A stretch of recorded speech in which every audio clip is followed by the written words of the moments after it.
Welcome to EPG Pathshala. I am Shuchandra Ghosh, Professor, Department of Ancient Indian History and Culture, University of Calcutta.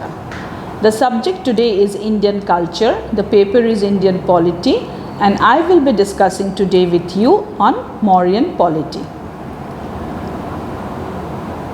To understand the nature of the political organization of a vast empire like Maurya's, it is very important that we know about the administrative structure.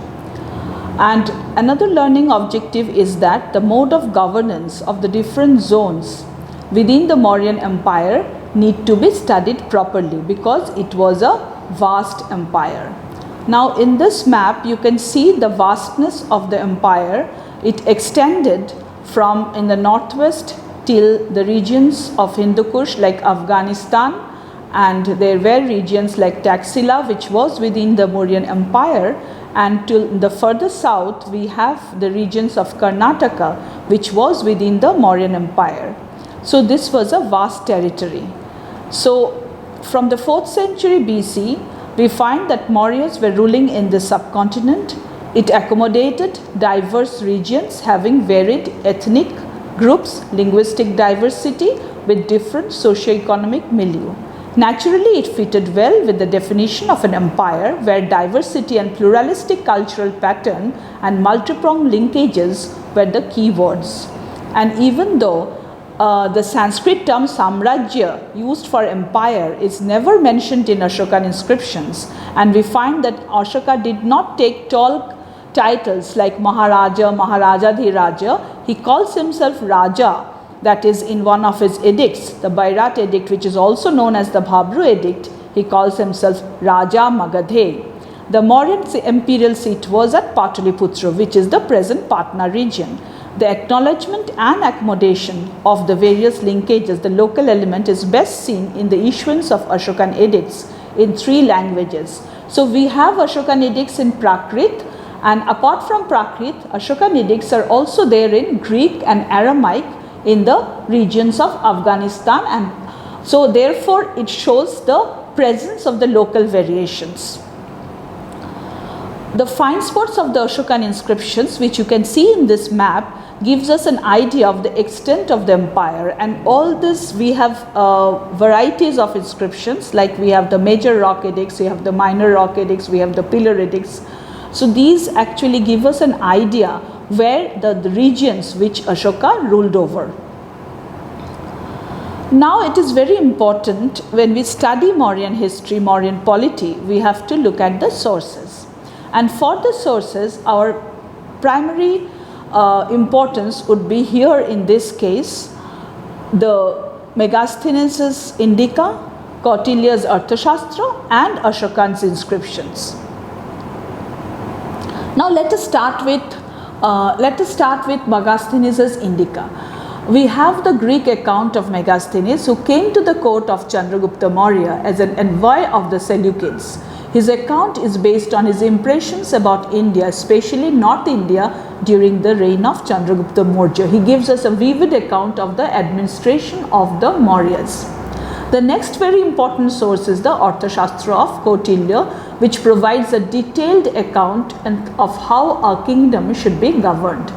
Some historians have attempted to demonstrate that there are parallels between the Arthashastra prescriptions, and it is a prescriptive text, prescriptions, and some of the descriptions of the Mauryan statecraft in the Greek accounts, and also of the Ashokan inscriptions. So there is a parity, some kind of comparability between the two.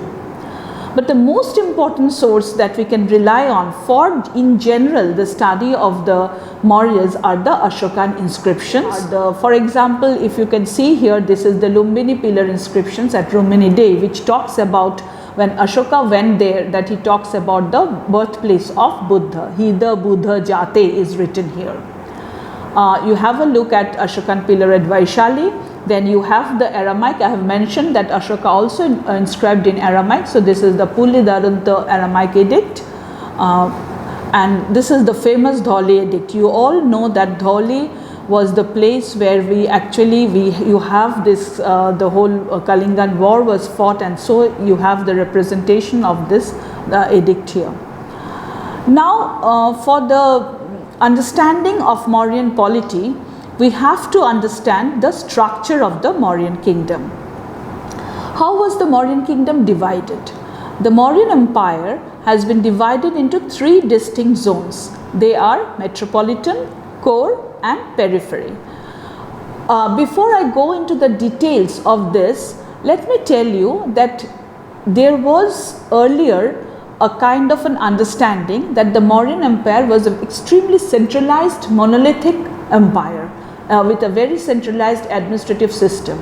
But researchers have shown that the diversity that we have in the Mauryan Empire does not allow us to go for such kind of centrality. So therefore, there are distinct differences in the regions through which the emperor actually controlled his empire.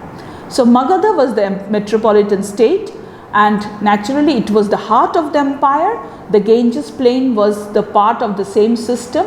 Broadly, if we look at the Ashoka's distributions of the pillar inscriptions, we will find that all the pillar inscriptions were located in and around the metropolitan region, and it was the pivot on where the empire was actually controlling the income and the redistribution. Secondly, we have the core areas. Core areas are very important because they are not directly controlled, they are less directly controlled by the emperor, but they are more under the control of the governors and the senior officials. And these were incorporated in the SACE system, and these core areas were very important resource bearing zones. So keep in mind that they were providing the resources to the vast Mauryan Empire. So what are the regions? The regions are in the Raichur Doab region and southern Karnataka, which is very important, Gandhara in the northwest, Kalinga in the east and Saurashtra. Apart from the core, the metropolitan, the core, we have the peripheral areas, and these areas were areas of relative isolation, which means that they were not very much in direct contact with the central administration. So they were not a place of attraction, and so there were not much extensive settlements. These were controlled perhaps more by fiat than by direct administration, and generally these peripheries were forested areas providing a wealth of resources. Mauryan control over administration and revenue collection did not vary, but we have to remember that there was the variation in the mechanism at how to rule these three different zones. The distinct elements of fluidity and diversity in the Mauryan Empire as a contrastive category to the image of an imperial uniformity are further attested by the 7 Ashokan inscriptions that we find from Paktaxila and different parts of Afghanistan, and where we don't have the usual Brahmi, Kharoshti and written in Prakriti. So these were sometimes Aramaic inscriptions, which I already mentioned, and sometimes they were bilingual Greek and Aramaic inscriptions. So have a look at this Sharikona Greek inscription, that very and the letterings are very clear, very archaic, like modeled in a fashion that were written in Athens. Now, if we have to understand the structure, we have seen the structure. Now, how did the Mauryan rulers perform? So there was an administrative mechanism, and we shall delve with the administration now. The empire consisted of big administrative units or provinces, which could be divided into lesser units of different sizes. That the emperor himself strove to supervise the administration is eloquently described by Megasthenes, who wrote about the hectic daily schedule of Chandragupta Maurya, and perhaps Ashoka also followed this, and that we find in his inscriptions when he says that he clearly instructs his messengers, that they are called Pativedakas, that wherever he is, they must come and inform him even when he is in his inner chamber or in his pleasure garden. So one thing is very clear, that when we have the reference of Pativedakas, it means that there was a strong espionage system. We shall come to that later on. The Mauryan Empire had a very clear administration of justice. So Megasthenes notes that the Maurya king used to go out of his palace every day to supervise the administration of justice. As the Maurya ruler headed the administration of justice, it was possible for Ashoka to allow a reprieve of 3 days to a prisoner awarded capital punishment. And this we know from the Rock Edict 6. So Ashoka was allowing reprieve. So he had the capacity as a ruler to do so even when a ruler was undergoing capital punishment. And the metropolitan and the core areas of the Mauryan realm appear to have been brought under the direct control of the ruler. The administration revolved around a number of high-ranking functionaries, and we learned that from the inscriptions itself that he had a term, we have a term in the inscription called Palisha, which is Parishad, and which means that it talks about his ministers and advisors who were advising him. We have a very interesting account of how an Amatya was selected in a Mauryan empire, particularly from the Arthashastra. This account can be seen. It is said that there was a peculiar type of test of deception that is called upodha. The term used is upodha, examining whether the applicant would fall prey to the vices of unrighteousness, fear, lust and greed of wealth. While the passing of any one of these tests, that is not being deceived, leads to the appointment of an Amatya in the related department, one successful in all the tests of deception, Sarva Upadha Shuddha, is considered a more qualified candidate and therefore should be made a minister, that is mantri, with an annual salary of 48,000 panas. Remember that this was the highest salary that was being given in the Mauryan Empire. Thus, the appointment of a Amatya or a mantrin rests on the candidate's ability to prove his purity, Suddha, in the tests of deception. From Ashokan inscriptions, we have a number of, we know about a number of officials, and for example, if we look at Pillar Edict 1, we come to know about the administrative officials known as Pulisha. They were divided into 3. So we have the high Pulisha, who is known as Ukashe, then we have the low, Gevaya and middle, that is Majhima ranks. And this corresponds to the Arthashastra ideal of classifying the officers of realm into 7 grades. The gradation being further underlined by the Kautilian scheme of differentiate salary. As I mentioned that the 48,000 panas was the highest salary and the lowest salary was 720 panas per annum. While talking about Ashokan Dhamma or talking about his other achievements gives us an idea of the kind of officials that were present in the Mauryan realm. So the officials who are regularly mentioned in Ashokan inscriptions are the Mahamatras, and these are very important officials. They were also mentioned in Kautilya and they were of the following types. So let us look at the list of the Mahamatras. We have the Anta Mahamatra, that who is in charge of the Anta or frontier areas. Then we have a Itijhaka Mahamatra, that is 3 Adhyaksha Mahamatra in charge of women in general or in the inner chamber. Then Vachabhumika Mahamatra in charge of the Vrajabhumi or the pasture grounds.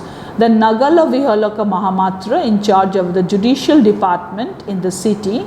Then Dhamma Mahamatra, who is in charge of the law of piety, specially created for the propagation of Dhamma. This post, but remember that this post was introduced by Ashoka. In Kautilya's Arthashastra, we do not have reference to Dhamma Mahamatras. They were very important officials because they were propagating Ashoka's Dhamma throughout his empire. The administrative divisions were, as I mentioned, that they were divided into provinces and each one under a prince or member of the royal family known as Kumara. So the governors were generally prince. So centers of provincial administration were located at Taxila, Ujjaini, Dhauli, Suvarnagiri and possibly Girnar, because from Girnar we have reference of the presence of Ashoka's governor. We will come to that later on. In Suvarnagiri, which is identified by D.C. Sharkar with Johanagiri in the Kurnool district of Andhra Pradesh, there was an Ayaputra or Aryaputra. And this Aryaputra was a Mauryan prince, and Suvarnagiri is generally regarded as the fourth and the southernmost headquarters of the empire. So it is very important that here in Suvarnagiri, and remember this was a very important resource bearing zone. So here we do not have an ordinary prince, we do not have a Kumara, we have an Aryaputra who was probably the prince designate or the eldest son of the emperor and closely can be equated with a Yuvaraja.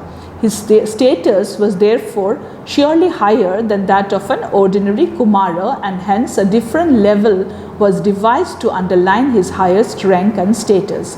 He could also hold a position of the Viceroy directly representing the Mauryan ruler. So Aryaputras are very important.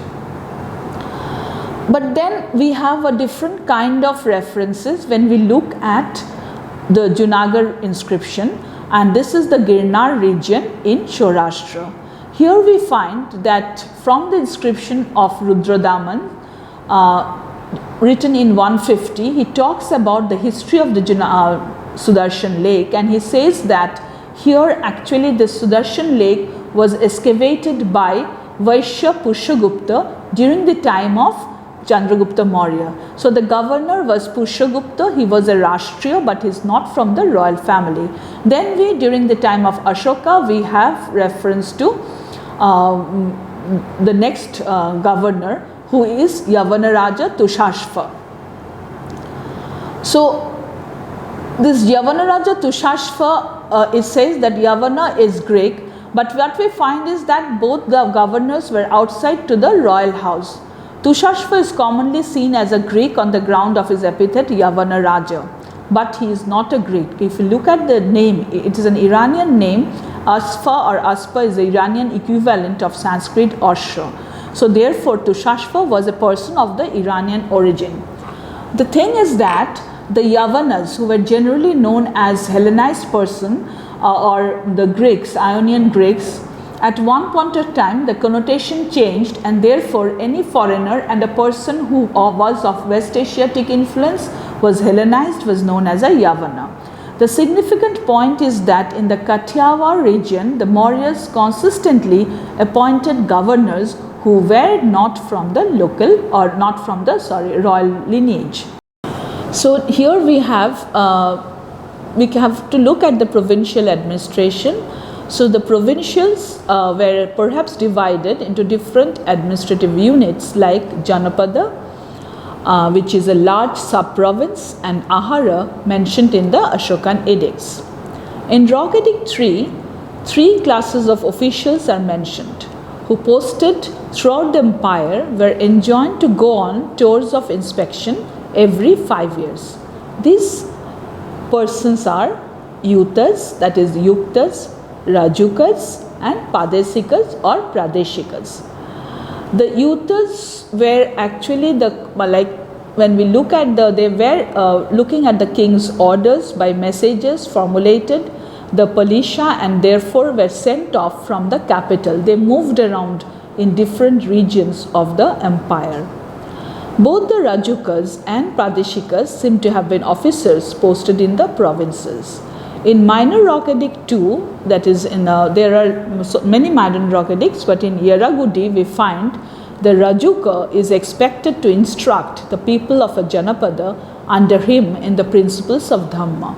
And here remember that we have reference to Rajuka in the Arthashastra, but in the Ashokan inscriptions the Rajukas have been given much more prominence and their power were increased. So they had a lot of power in their hands, and therefore for the propagation of Dhamma they were also, apart from the Dhamma Mahamatras, they were also used by the emperor.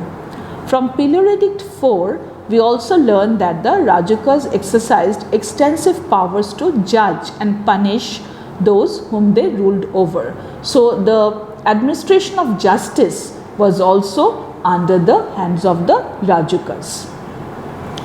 There's a very interesting comparison between the Rajuka and the agronomoi of Megasthenes. As I mentioned earlier also, the Rajakas of Ashoka could have also functioned as an officer measuring land in rural areas in addition to their discharging other important functions at the locality level. So, one, we have Rajakas as administering justice.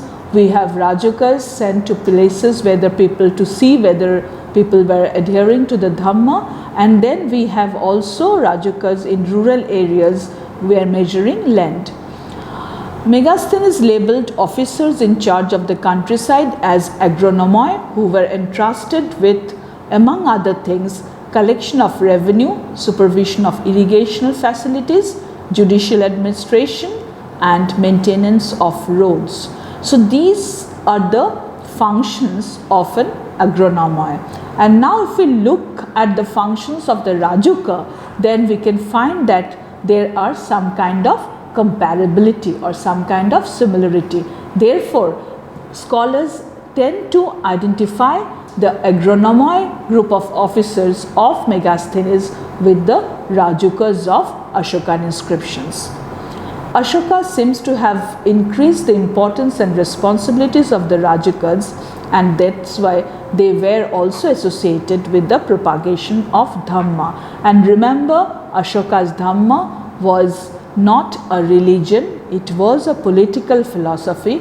It dealt with law of piety, but Ashoka was using his Dhamma as a cementing factor for the larger unification of his empire. From this, we move to the urban and rural administration. The largest unit of rural administration is Sthaniya, which consists of 800 villages. It has two subunits in descending order, namely the Dronamukha, which has 400 villages, and the Karvatika, which has 200 villages. So the Dronamukha and the Karvatika, they were actually in relation to each other. And at the lowest rank stood the Shangrahana, which consisted of 10 villages. So naturally the villages were the lowest unit of rural administration. And we have a detailed description in Kautilya's Arthashastra, which talks about this, the kind of rural administration that an emperor should actually entrust upon the governors of the rulers of those places. Then we come to the urban administration, when there was a city superintendent who maintained law and order and the general cleanliness of the city. He was also associated by an accountant and a tax collector. Now, Megasthenes gives us a very interesting account of Pataliputra's administration and about the city of Pataliputra, and states that the city was administered by 30 officials known as Espionomoi, divided into 6 committees of 5 members. Just remember that Pataliputra became a very important center of Magadha. It was the capital of Magadha. But earlier, during the time of Buddha, it was known as Pataligama. And it was Buddha, Lord Buddha, who came and stood in Pataligama, and he foresaid, he said that one day this Pataligama will be an urban center. And his predictions came true when Pataliputra turned out to an important urban center. So now coming to these boards, we find that the first board looked after everything concerning industrial arts. The second board was entrusted with information on births and deaths occurring in the city. So this is a very unique phenomenon, which means that there were registers. The emperor was keeping an eye on the list of births and deaths, on the population, on the demography. So this is a very important facet of the Mauryan Empire. Thirdly, we find that the Greek account informs us that this helped the administration to assess the amount of taxes to be levied from the city dwellers.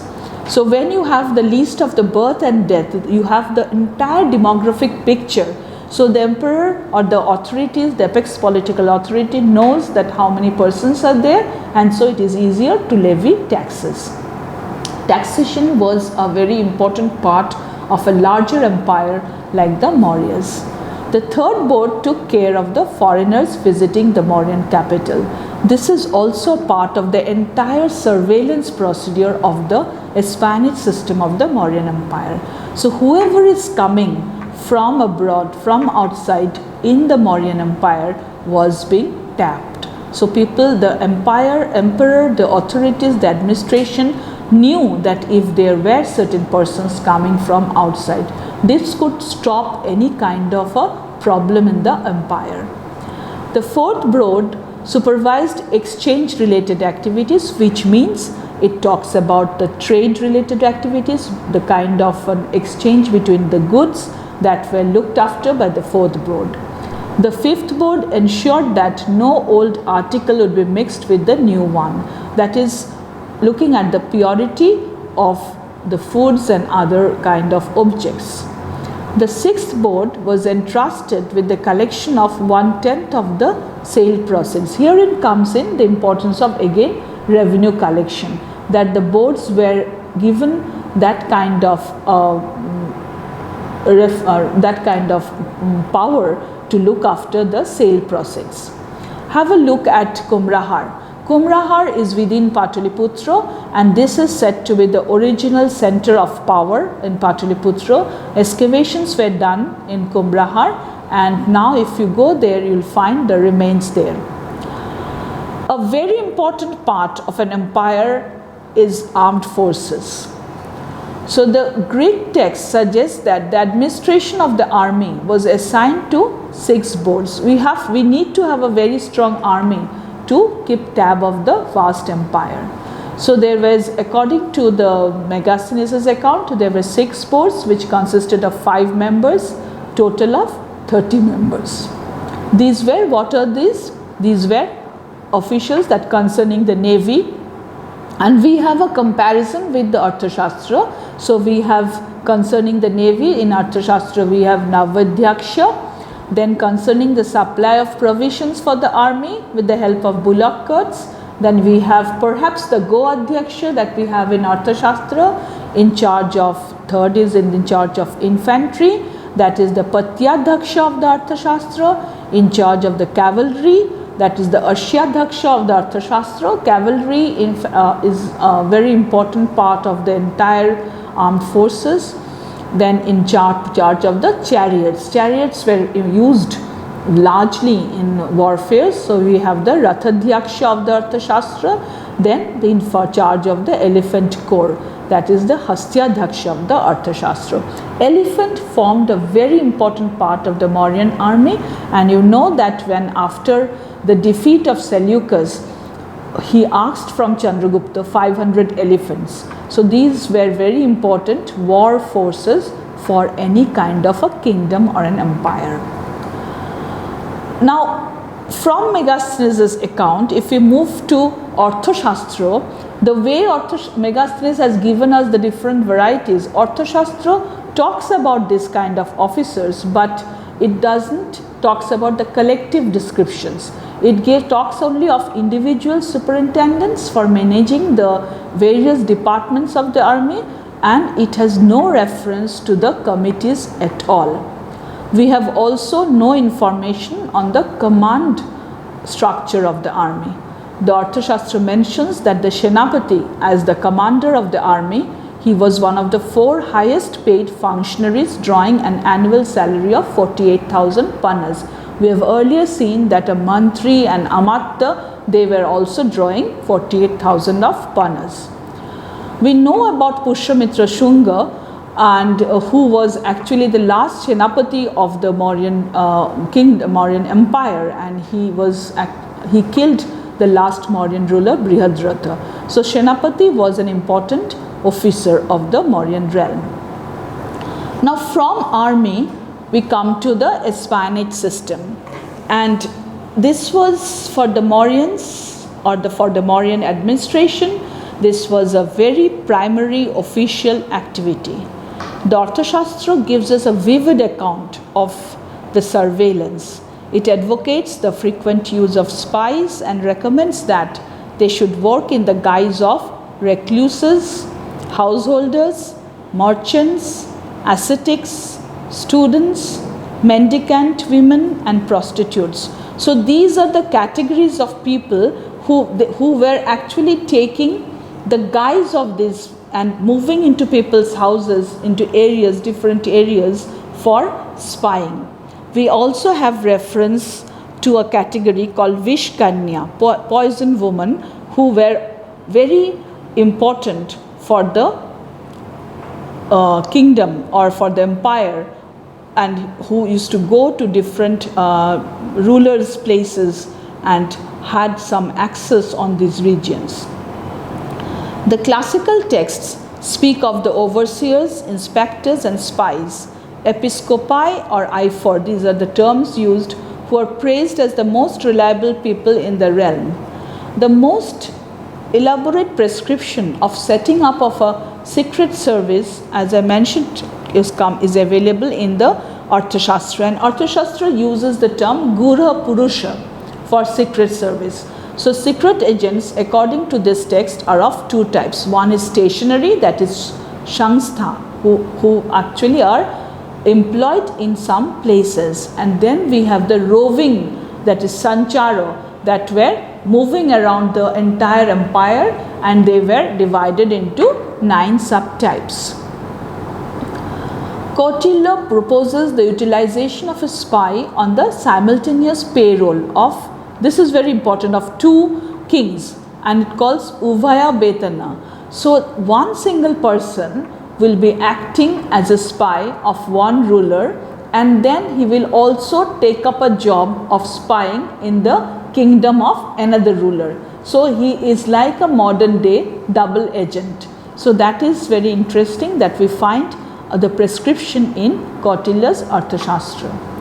The head of the secret service in the Arthashastra is the Samaharta, primarily entrusted with the collection of revenue. Kautilya advocates an elaborate network of espionage in which information gathered by the roving, that is the Sanchara agents, should be routed through the stationary spies, the Sangstha, to the head of the secret service. But what is interesting is that even the head of the secret service, that is the Samaharta, he is also being under surveillance. So the king or the emperor is keeping tab on all the officials and even on the director of the spies. So this is Kautilyan's stress on gathering of secret information on the activities and attitudes of the high-ranking officials. No one is spared, and therefore there is an invigilation upon the suspect elements of the state, and the application of force, fraud and dubious means to eliminate them was always there. If we now go back and recapitulate that what was kind of a polity was the Mauryan polity, we find that the administration pattern shows us that it was a very organized polity. The Ashokan edicts make it evident that the empire was not viewed as consisting of uniform units of administration, and they acknowledge the presence of diverse peoples. There were many kinds of people, and we'll always remember that for an empire it has to be a multi-ethnic region where people from various places are coming and staying, different kinds of cultures. So this happened, this we find reflected in Ashoka's inscriptions.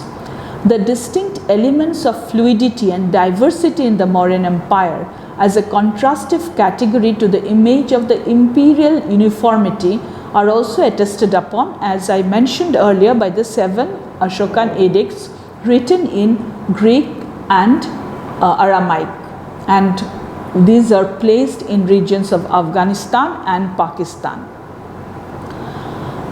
Public works is also an important aspect of Ashoka's administration, and it covered a wide range of activity. The king had overall control, so their control was exercised by the imperial administration, but there was a recognition of the local. So therefore, since there was a recognition of the local, we find that the metropolitan area is directly under the rule of the ruler. Then we have the governors as the princes, as Kumaras. Then again, in case of Saurashtra, we found that it was not the princes, but it was the local officers who were in charge of Saurashtra. And we have this kind of Mahamatras where they were being given actually advices or sometimes instructions by the ruler to carry on orders, and these are extensively found in Ashoka's inscriptions.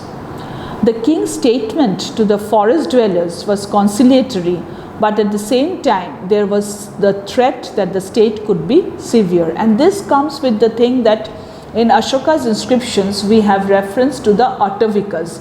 Atavikas are forest people, and Arthashastra also says that they were very dangerous, but they could be used profitably by the crown. Now Ashoka treated them in the beginning in a conciliatory manner, but he made it very clear that if the Atavikas are not listening to him, then he would be forced to take upon severe acts. So therefore, even there is fluidity, we have a kind of a control that was done by the emperor. So Mauryan control over administration and revenue collection did not vary. There were various mechanisms and forms in this control.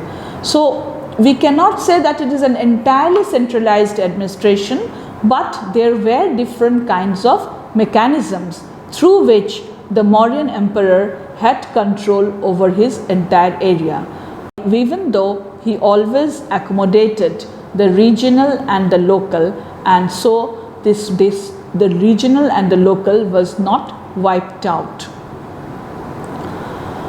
In here again comes that his use of Greek and Aramaic. So when he is issuing an edict in Kandahar, which was actually populated by the Greeks, we have later instances where Isidore of Karak says, Esti de Hellenes, this is Greek on Kandahar. So naturally, to make people understand what Ashoka wanted to say, he issued his inscription, his edicts written in Greek. On other areas where Aramaic was prevalent, he used Greek. But for the entire subcontinent, it was generally Kharoshti in the northwest, Brahmi, and the language was Prakrit, though there were variations, there were different recensions, and this shows that there were coexistence of diversity, and there were various kind of administrative handling. The communication between the province and the center was difficult given the distance between the Pataliputra and other areas. So naturally, local and regional powers had to be given some kind of power. Ashoka's edicts do not give us an idea of an image of a monolithic political structure. This is very clear if we go through the Ashokan inscriptions. Therefore, the direct authority of the apex Mauryan, or direct control of the apex Mauryan authority, was mostly felt in the metropolitan and to some extent in the core, whereas the periphery was outside the purview of the direct control.